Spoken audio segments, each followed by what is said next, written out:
జై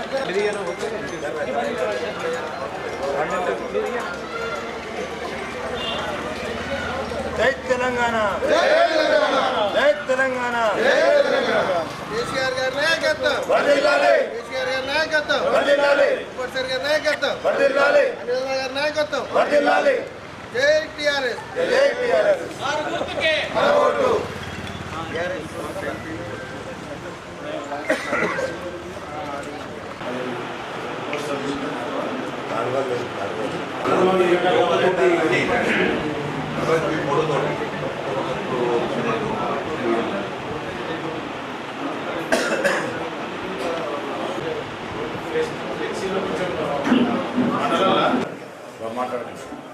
60 సంవత్సరాలు జరిగిన అభివృద్ధి నారాయణఖేడ్ నియోజకవర్గంలో అన్ని రంగాల్లో కూడా, ఒక రంగంలో కాదు బాబు ప్లీజ్ స్టాప్, అన్ని రంగాల్లో కూడా అభివృద్ధి చేసి చూపెట్టిన ఘనత మా పిఆర్ఎస్ పార్టీకి దక్కింది, మా కేసీఆర్ గారికి దక్కింది, మా హరీష్ రావు గారికి దక్కింది అని చెప్పేసి, అది మాకే దక్కిందని చెప్పేసి తెలియస్తుంది. ఏ రంగంలో చూసినా సరే మార్కెటింగ్లో 2 మార్కెట్ గోదాములు కట్టించాం. విద్యా విషయంలో 8 గురుకుల పాఠశాలలు తీసుకొని వచ్చాం. విద్యా విషయంలో 8 గురుకుల పాఠశాలలు తీసుకొని వచ్చాం. జూనియర్ కాలేజీలు తీసుకొని రావడం జరిగింది. వైద్యం విషయంలో 50 పడకల మాతా శిశు దవాఖానా నారాయణఖేడ్లో, గల్లేలో ఒక 30 పడకల సిఎస్సి, కరసగుత్తిలో 30 పడకల సిఎస్సి, శిథిలావస్థకు వచ్చిన నిజాంపేట పిఎస్సి కానీ సిర్గాపూర్ పిఎస్సి బిల్డింగ్లు అవి కూడా మనం రిపేర్ చేసుకోవడం జరిగింది. నారాయణఖేడ్ నియోజకవర్గంలో రోడ్ల విషయానికి వస్తే సుమారుగా 150 కిలోమీటర్లు డబుల్ లేన్ రోడ్లు కూడా మా నారాయణఖేడ్ ఆర్ఎండ్బి డిపార్ట్మెంట్ ఏర్పాటు చేసుకోవడం జరిగింది. పంచాయతీరాజ్ రోడ్లో బీటీ రీనోల్స్ అన్నీ కూడా ఒక దఫా చేసుకోవడం జరిగింది. 2వ దఫా కూడా శాంక్షన్ చేసుకొని కొన్ని పనులు కూడా పూర్తి చేసుకోవడం జరిగింది. అంటే ఈ 7 ఏళ్ల కాలం రెండోసారి. తాండాలకు సంబంధించి 60 తాండాలని గ్రామ పంచాయతీ చేయడం జరిగింది. తాండాలలో డాంబర్ రోడ్లు వేసే కొరకని 113 కోట్ల రూపాయలు మంజూరు చేయడం జరిగింది. తాండాలలో సీసీ రోడ్లు ఏర్పాటు చేసినాం. తాండాలలో టెంపుల్స్ కట్టుకునే కొరకని వాళ్ళకు కమ్యూనిటీ హాస్పిటల్ మీద మంజూరు కూడా చేయించడం జరిగింది. ఈ రకంగా ఏ ఫీల్డ్లో చూసుకున్నా సరే మనం అభివృద్ధి చేసినాం. ఎలక్ట్రిసిటీ విషయానికి వస్తే, కరెంటు విషయానికి వస్తే కొత్తగా 15 సబ్స్టేషన్లు ఏర్పాటు చేసుకుని ఇక్కడ నేను మొన్న అధికారులతో డిస్కస్ చేస్తే అన్ని నియోజకవర్గాల్లో లో వోల్టేజ్ ప్రాబ్లం ఉంది సార్, మీ ఒక్క జాగా లేదు, ఎందుకంటే మీరు ఈ ట్రాన్స్ఫార్మర్లు అవి బాగా సబ్స్టేషన్లు బాగా పెట్టించారు కాబట్టి లో వోల్టేజ్ ప్రాబ్లం లేదని చెప్పడం జరిగింది. అది నారాయణఖేడ్లో ఆ రకంగా లో వోల్టేజ్ ప్రాబ్లం లేదు. ఇరిగేషన్ విషయానికి వస్తే ముఖ్యంగా ఇక్కడికి వలసలు వెళ్ళడానికి కారణం ఏముందంటే వాళ్ళకి భూములున్నా భూములలో పంటలు పెట్టుకునే కొరకైనా అవకాశం లేదు. ఎందుకంటే దానికి కాలువలు చెరువులు లేక భూములలో పంటలు పెట్టుకునే అవకాశం లేదు. దాన్ని అధిగమించే కొరకని మా ముఖ్యమంత్రి గారు 1774 కోట్ల రూపాయలతోని బసవేశ్వర లిఫ్ట్ ఇరిగేషన్ ప్రాజెక్టు మంజూరు చేసినాం. అదే మాదిరిగా 8 కొత్త చెరువులు మంజూరు చేసినాం. పనులు కూడా ప్రారంభించిన తర్వాత ఆ పనులని క్యాన్సిల్ చేసింది కాంగ్రెస్. ప్రజలకు ఎంత అన్యాయం జరుగుతుందో అది అర్థం చేస్తారు. నల్లవాగు మీడియం ఇరిగేషన్ ప్రాజెక్టు 25 కోట్ల రూపాయలు మంజూరు చేసి దాని కాల్వల ఆధునీకరించే కొరకు శాంక్షన్ చేసి పనులు చేపట్టడం జరిగింది. కొత్తగా 8 చెరువులు పనులు కూడా చేపట్టడం జరిగింది. ఈ రకంగా మేము చేసినవి అన్నీ ఉన్నాయి. ఆ చేసినవి క్యాన్సిల్ చేయడం తప్పించి కాంగ్రెస్ పార్టీ వచ్చిన తర్వాత వాళ్ళు ఈ నారాయణఖేడ్ నియోజకవర్గంలో చేసింది ఏం లేదు. కేవలం ఎన్నికలు ఎట్లా అబద్ధాలు చెప్పిండ్రో, ఎన్నికలు అయిపోయిన తర్వాత కూడా అదే రకంగా అబద్ధాలు చెప్పుకుంటూ తిరుగుతున్నాం. నారాయణఖేడ్ మున్సిపాలిటీలో కూడా మేము చేసిన పనులకే మళ్ళీ వాళ్ళు తిరిగి శంకుస్థాపనలు చేయడం, మేము కట్టించిన బిల్డింగ్లకే వాళ్ళు ఇనాగ్రేషన్ స్టోన్లు పెట్టడం తప్పించి కొత్తగా వాళ్ళు మంజూరు ఏమీ కూడా చేయలేదు. ఎన్ని అబద్ధాలు ఆడుతున్నారంటే కళ్యాణ లక్ష్మి చెక్కులు కూడా గతంలో ఆ ఫైల్ నేను అప్రూవ్ చేసిన, నేను సంతకం పెట్టి అప్రూవ్ చేసిన ఫైల్స్కు అవి భూపాలరెడ్డి ఆపేస్తే నేను ఇస్తున్నానని చెప్పేసి అబద్ధాలు చెప్తుంది. ఈ రకంగా కేవలం అబద్ధాలు చెప్పుకుంటూ తిరుగుడు తప్పించి కాంగ్రెస్ నాయకులు ప్రజాసేవకులకు పనిచేస్తారు. ఏమైందంటే కాంగ్రెస్ అధికారంలోకి వచ్చిన తర్వాత ఏం పెరిగాయంటే నారాయణఖేడ్లో ఉన్న నిధులన్నీ క్యాన్సిల్ అయిపోయినాయి. గుండాయిజం పెరిగింది. వసూలు చేసే కార్యక్రమం స్టార్ట్ చేశారు. ఎవరు పోయి ఆ ఎమ్మెల్యేకి అడిగినాను కూడా ఏమంటుండు, నాకేం లాభం అంటుండు, నేను ఎన్ని పైసలు ఖర్చు పెట్టినా నాకేం లాభం అంటుండు ఎమ్మెల్యే. ఏ పని పోయి అడిగినా సరే ప్రతి ఒక్కరికి ఆయన చెప్పే మాట అదే. మరి నారాయణఖేడ్లో రియల్ ఎస్టేట్ బాగా భూమికి వచ్చేసి భూములు 2 లక్షలకు పోని భూములని ఈరోజు 30-40 లక్షలకు ఎకరం పోయే విధంగా వాళ్ళకి సహకరించి మనం బాగా డెవలప్మెంట్ చేస్తే రైతులందరూ లాభపడ్డారు. అది కూడా ఈరోజు వాళ్ళకు కూడా కమిషన్లు అడిగి రిజిస్ట్రేషన్లు ఆపేసిన ఘనత కూడా ఈ కాంగ్రెస్ నాయకులకు జరిగింది. కేవలం వసూలు తప్పించి వాళ్ళు ఇంకా వేరే పని చేస్తారు. అధికారులు కూడా అందరూ పరిశాన్ అయిపోతారు. ఇదేం పరిపాలన, ఇదేంటి నా అక్కడ బీఆర్ఎస్ ఉన్నప్పుడు ఒకటే ఎమ్మెల్యే ఉండే భూపాలరెడ్డి సార్, ఒక్కడు చెప్తే మేము అందరం పని చేస్తుంటాం. ఇప్పుడు ఒక్కడు కాదు, ఆ ఎమ్మెల్యే ఒకటి చెప్తాడు, ఆయన ఇంకో తమ్ముడు ఒకటి చెప్తాడు, ఇంకో తమ్ముడు ఒకటి చెప్తాడు, అటు షట్కార్ ఒకటి చెప్తాడు, మరి ఎమ్మెల్యే భార్య ఒకటి చెప్తుంది, ఇంకో షట్కార్ ఇంకో మాట చెప్తాడు. ఎవరి మాట వినాలో ఏం చేయాలో అర్థమవుతలేదని పరిశాన్లు అధికారులు అందరూ కూడా ఇవి ఉండాలంటేనే భయపడుతున్న ఆ పరిస్థితి ఈరోజు నారాయణఖేడ్ ఏర్పాటైంది. డెవలప్మెంట్ అంతా కూడా మొత్తం స్టాండ్ స్టిల్కి వచ్చేసింది. కాంట్రాక్టర్లకు డబ్బులు అడిగితే కాంట్రాక్టర్లు పనులు చేయడం మానేశారు, మొత్తం పనులు ఆపేశారు. పనులు నడవట్టుండే ఎలక్షన్ కూడా అని చెప్పేసి అప్పుడు కొన్ని పనులు ఆపేశారు. దాని తర్వాత ఈరోజు నారాయణఖేడ్లో డెవలప్మెంట్ అనేది 0 అయిపోయింది. ఈ చేస్తాం మేము మంజూరు చేసిన పనులకి మళ్ళీ వాళ్ళు కొత్తగా మంజూరు చేసినామని చెప్పేసి ఆ వర్కులు అప్పుడు పెండింగ్ ఉన్న వర్కులు అవే స్టార్ట్ చేశారు. నారాయణఖేడ్లో టీఎఫ్ఐడిసి ఫండ్స్ అప్పుడు మేము శాంక్షన్ చేసినవి క్యాన్సిల్ చేసి మళ్ళీ శాంక్షన్ చేసినామని చెప్పేసి నేను శంకుస్థాపన చేసిన మరొకసారి శంకుస్థాపన చేసి ఈ రకంగా కేవలం ప్రజలకు మభ్యపెట్టి భ్రమలో పెడుతున్నారు.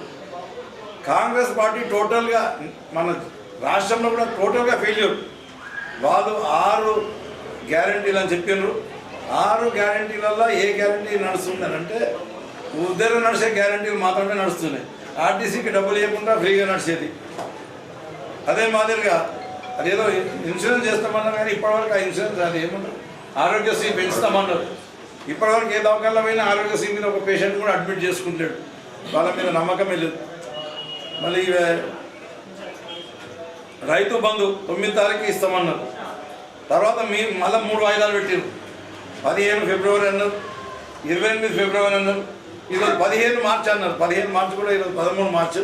ఇప్పటి వరకు 2 ఎకరాల చిల్లర వరకే పట్టాయి. 2 లక్షల రూపాయలు రుణమాఫీ చేస్తామన్నారు రైతులకు. 9 తారీఖు మాఫీ చేస్తామన్నారు, అది లేదు. పెన్షన్లు ఉన్నాయి, ఆసరా పెన్షన్లు ఉన్నాయి. ఆసరా పెన్షన్లు ఒక నెల 2,000కు బదులు 4,000 ఇస్తామని చెప్పేసి ఆ 2,000 ఒక నెల ఆల్రెడీ ఇప్పటికే మన పెన్షన్దారులకు అందరికీ కూడా ఎగగొట్టడం కూడా జరిగిందని చెప్పేసి ఈ రకంగా వాళ్ళు ప్రామిస్ చేసినాయి. నిరుద్యోగ వృత్తి అసెంబ్లీలో మేము చెప్పలేదంటారు. ఉద్యోగాల నోటిఫికేషన్ ఇస్తామన్నారు, ఏం లేదు. ఇచ్చిన ఉద్యోగాలన్నీ అప్పుడు మా ప్రభుత్వంలో నోటిఫికేషన్ ఇచ్చిన ఉద్యోగాలు తప్పించి కొత్తగా ఉద్యోగాలు ఒక్కటి కూడా ఇవ్వలేదు. ఆ యువత వాళ్ళకు అన్యాయం చేశారు. మరి అమ్మాయిలకు స్కూటీ ఇస్తామన్నా, చదువుకునే కాలేజ్ స్టూడెంట్స్ అందరికీ స్కూటీ ఇస్తామని చెప్పేసి అమ్మాయిలకు ఇస్తామన్నా, అది ఎగ్గొట్టింది. కళ్యాణ లక్ష్మి చెక్ ఎంబడి 1 తులం బంగారం ఇస్తామని అన్నారు, అది ఎగ్గొట్టింది. మొత్తం మహిళలకు అందరికీ 2,500 రూపాయలు నెల వృత్తి ఇస్తామని చెప్పారు, అది ఎగ్గొట్టిండ్రు. టోటల్గా వాళ్ళు మాట్లాడిన మాటలన్నీ కూడా అబద్ధాలే. నోట్లకి వెళ్ళి ఏ మాట వెళ్ళినా రేవంత్ రెడ్డి గారికి అన్నీ అబద్ధాలే. ఇక అది ఆ మోరా రేవంత్ రెడ్డి నాకైతే అర్థం కాదు. వాడు మాట్లాడిన మాట ఒక మాట్లాడినా కరెక్ట్ ఉండాలి. నోట్లకి వెళ్ళి ఏమవుతుంది, అన్ని నీళ్ళు వాడతాయి. వీడు గట్లని పచ్చి అబద్ధాలే నా నోట్లకి వెళ్తాయి, కానీ మంచి మాటలు ఒక్కటి కూడా వెళ్ళాయి. వాడు మా కేటీఆర్ గారికి అన్నారు, నువ్వు మొగోడివి అయితే ఎన్ని సీట్లు గెలుస్తావు అన్నాడు. మరి నువ్వు మొగోడివి అయితే కొడంగల్లో ఎందుకు ఓడిపోయినారా బాబు చెప్పు, దాని గురించి చెప్పు. నువ్వు ఆడదాన్ని ఒప్పుకుంటున్నాను. ఈ ఎలక్షన్ అనేది ప్రజలు ఓటేస్తారు, ప్రజలు ఓటేస్తే గెలుస్తారు, ఓడతారు. పెద్ద పెద్దోళ్ళు ఓడిపోయారు.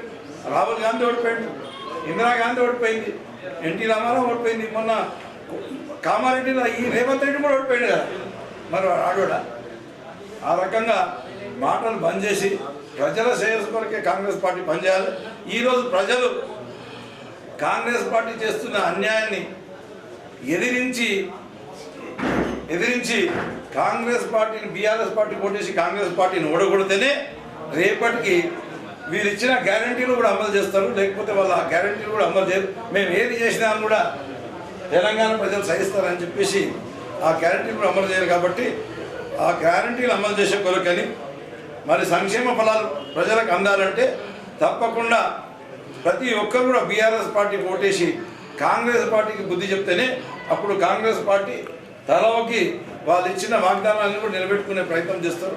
తద్వారా పబ్లిక్ మేలు జరుగుతుందని చెప్పేసి ప్రతి ఒక్కరు కూడా కార్యకర్తలందరూ కూడా కృషి చేసి బీఆర్ఎస్ పార్టీని భారీ మెజార్టీతో గెలిపించాలని చెప్పేసి నారాయణఖేడ్ నుంచి భారీ మెజార్టీతో లీడ్ ఇవ్వాలని చెప్పేసి మన కార్యకర్తలందరూ కూడా నేను మీ ద్వారా విజ్ఞప్తి చేస్తున్నా. జై తెలంగాణ. అని ముఖ్యంగా ఇక్కడ పెద్దల గౌరవనీయులు గోపాలరెడ్డి గారికి, సుకుమార్ గారికి, ఇక్కడ విచ్చేసిన ఎస్పీటీసీలు, సర్పంచులు, కౌన్సిలర్లు, పార్టీ నాయకులు, అందరికీ నా యొక్క నమస్కారం తెలియజేస్తూ, మీడియా మిత్రులకు కూడా నమస్కారం తెలియజేస్తూ, మరి ఈరోజు జైరాబాద్ బీఆర్ఎస్ పార్లమెంట్ అభ్యర్థిగా ప్రకటించిన మన తెలంగాణ తొలి ముఖ్యమంత్రి కేసీఆర్ గారికి నా యొక్క ప్రత్యేకంగా ధన్యవాదాలు తెలియజేస్తా ఉన్నా. మరి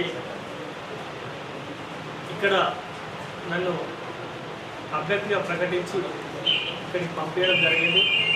మరి ఈ పార్లమెంట్లో మరి ఇప్పటిదాకా పనిచేసిన డివి పాటిల్ కానీ, సురేష్ శెట్కర్ కానీ, కాంగ్రెస్ మరి బీజేపీ ఈ రెండు పార్టీలు కూడా ఏం చేసింది అనేది కూడా మీకు అందరికీ కూడా తెలుసు. వాళ్ళు ఇప్పటిదాకా వాళ్ళు ఒక పని చేసి ఎవరు ఫోన్ చేస్తే పలకరించే వ్యక్తులు కాదు. నేను మీలో ఒక కుటుంబ వ్యక్తిగా, ఈ జిల్లావాసిగా, మరి తెలంగాణ ఉద్యమకారునిగా, ఒక రైతు బిడ్డగా మీ ముందుకు వస్తున్నా. నన్ను మీరందరూ ఆశీర్వదించాలని చెప్పి కోరుతా ఉన్నా. జైరాబాద్ పార్లమెంట్ ప్రజలందరూ కూడా నన్ను ఆశీర్వదించి పార్లమెంటుకు పంపిస్తే మరి మీ యొక్క గొంతుకను, తెలంగాణ యొక్క గొంతుకను పార్లమెంట్లో వినిపించి మరి మన మంచి చెడ్డల గురించి మరి నేను ప్రశ్నిస్తా అని చెప్పి ఈ సందర్భంగా తెలియజేస్తా ఉన్నా. మరి ఇక్కడ ఈరోజు ఈ కాంగ్రెస్ పార్టీ అన్ని దొంగ హామీలు ఇచ్చి మరి అధికారంలోకి వచ్చింది. మరి వీళ్ళను మన గొంతు ఇస్తేనే కానీ వీళ్ళు పనిచేయరు కాబట్టి, మరి అక్కడ బీజేపీ కానీ మన గొంతు ఇస్తేనే కానీ పనిచేయరు కాబట్టి, మనకు గొంతు ఇప్పాలంటే మనమందరం కూడా ఏకమయ్యే సమయం వచ్చింది. ఇప్పుడు అందరం మనం ఏకమై నన్ను భారీ మెజార్టీతోటి పార్లమెంటుకు పంపిస్తారని చెప్పి సందర్భంగా నేను ఆశిస్తూ మీ అందరు ఆశీస్సులు ఉండాలని చెప్పి కోరుతా ఉన్నాను. అట్లాగే మరి నన్ను గెలిపించిన తర్వాత అభివృద్ధిలో భాగంగా మీ కుటుంబ సభ్యునిగా నేను కొంచెం పనిచేస్తానని చెప్పి కూడా ఈ సందర్భంగా తెలియజేస్తాను. జై తెలంగాణ. కారణంగా పోరాటం చేసి తెలంగాణ వచ్చినాక మీ ఎంబటి ఉన్నాను. ఇప్పుడు కూడా మీ ముందుకు వస్తూ ఉన్నా. ప్రతి ఒక్కరికి గొంతుకనై ఉంటా అని చెప్పి కూడా ఈ సందర్భంగా తెలుస్తా ఉన్నా. మరి మీరందరూ నన్ను ఆశీర్వదిస్తారని చెప్పి నేను అనుకుంటా ఉన్నా. నన్ను భారీ మెజార్టీతో గెలిపించాలని చెప్పి నేను కోరుతాను. Hi, this is Swati Dikshit. Please subscribe to SKS Fly TV.